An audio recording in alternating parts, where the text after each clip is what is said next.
வணக்கம். இது ஹிந்து தமிழின் முக்கிய செய்திகள். ராஜஸ்தான் சட்டப்பேரவை இடைத்தேர்தலில் ஆளும் பாஜகவுக்கு கடும் பின்னடைவு ஏற்பட்டுள்ளது. இடைத்தேர்தல் நடைபெற்ற 4 தொகுதிகளில் 3 தொகுதிகளை காங்கிரஸ் கைப்பற்றியுள்ளது. உத்தரப்பிரதேசத்திலும் சமாஜ்வாதி கட்சியே முன்னிலையில் உள்ளது.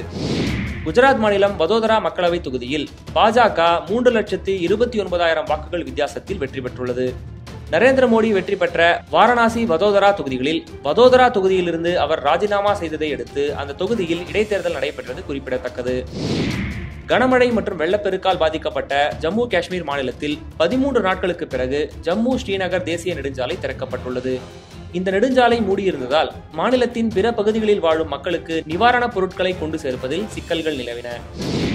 ஜெயலலிதா, சசிகலா, சுதாகரன் மற்றும் இளவரசி ஆகியோர் மீதான சொத்து குவிப்பு வழக்கின் தீர்ப்பு இம்மாதம் 27ஆம் தேதிக்கு மாற்றி வைத்து பெங்களூரு சிறப்பு நீதிமன்றம் உத்தரவிட்டுள்ளது.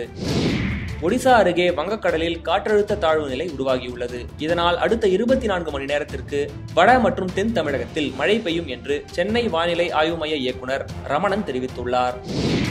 IS கிளர்ச்சியாளர்களுக்கு எதிராக வான்வழி தாக்குதலை நடத்த உள்ளதாக அமெரிக்க அதிபர் ஒபாமா கடந்த வாரம் அறிவித்திருந்த நிலையில் திங்கட்கிழமை முதல் அமெரிக்க போர் விமானங்கள் ஈராக் தலைநகர் பாக்தாத்தில் வான்வழி தாக்குதலை தொடங்கியுள்ளன. இதில் IS கிளர்ச்சியாளர்களின் ஆயுதங்கள் வைக்கப்பட்டிருந்த 6 வாகனங்கள் வெடித்துச் சிதறின. மேலும் விரிவான செய்திகளுக்கு tamilthehindu.com இணையதளத்தை பார்க்கவும்.